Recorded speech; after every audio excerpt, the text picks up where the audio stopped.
Hi friends, అమ్మ వంటిల్లు మన ఆరోగ్యం మన చేతిలో ప్రోగ్రాంలో వెళ్ళలేను. పన్నీర్ బుర్జీ ఎలా చేయాలో చెప్తానండి.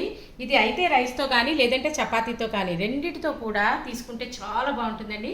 మీరందరూ కూడా ట్రై చేసి కామెంట్ పెట్టండి. ఈ డిష్ని ఎలా చేస్తానో ఒకసారి చూడండి. పన్నీర్ బుర్జీ చూడండి, అలాగా మనం కాయగూరలు లైక్ ఉల్లిపాయ టమాటా తీసుకుంటాం కదా, అవి అయితే మిషన్స్తో కానీ లేదంటే చేతితో కానీ చాలా సన్నగా తరుక్కోవాలండి. నేను చూపించిన విధంగా ఉల్లిపాయ చెక్కు టమాటా తురుము అలా ఉంటే కనుక చాలా బాగుంటుంది. దానికి చూడండి, మనం మటర్ కొద్దిగా బాణీలో ఉడికించుకుంటే బాగుంటుంది.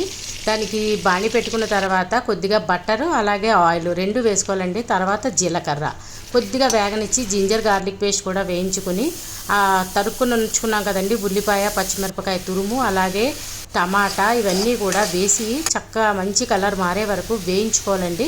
ఒకటి ఒకటి అలాగా మనం తరుక్కున్న ఉల్లిపాయ టమాటా యాడ్ చేసుకుని వేయించుకుంటే బాగుంటుంది. పచ్చివాసన పోయే వరకు చక్కగా మూత పెట్టి ఒక 5 మినిట్స్ వాటర్ ఏం యాడ్ చేయక్కర్లేదండి, ఎందుకంటే టమాటాలో ఉన్న వాటరే సరిపోతుంది. దానికి కొద్దిగా సాల్ట్, కలర్ కోసం మన ఆరోగ్యం కోసం పసుపు అలాగే ఎర్రకారం, పచ్చిమిరపకాయ వాడాం కాబట్టి చూసుకుని ఎర్రకారం వేసుకుంటే కారం స్పైసీనెస్ బట్టి మనం యాడ్ చేసుకుంటే బాగుంటుందండి. దానికి చూడండి, అలాగే గరం మసాలా అలాగే చోలే మసాలా కూడా కొద్దిగా వాడానండి. రెండు కూడా ఒక స్పూన్ ఇది ఒక స్పూన్ అది వేసుకొని మనం తీసుకునే క్వాంటిటీ బట్టి మసాలాలు కూడా యాడ్ చేసుకుంటే కూర చాలా కమ్మగా ఉంటుంది. దానికి మనం పన్నీర్ చూడండి, సేమ్ నేను చేశాను కదా అలాగా చాలా మనం చేత్తోనే జస్ట్ పన్నీర్ మెత్తగానే ఉంటుంది కాబట్టి అయిపోతుంది.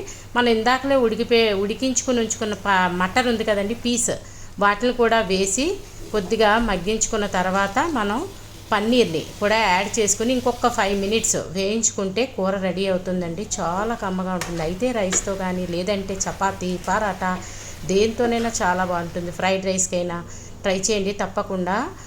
పన్నీర్ బుర్జీని మీకు ఎలా వచ్చిందో నాకు ఒక కమెంట్ పెట్టండి. అలాగే నా ఛానల్ కనుక సబ్స్క్రైబ్ చేసుకోకపోతే సబ్స్క్రైబ్ చేసుకోండి. ఒకవేళ చేసుకున్నట్టయితే కనుక మీ ఫ్రెండ్స్తో రిలేటివ్స్తో షేర్ చేయండి ప్లీజ్.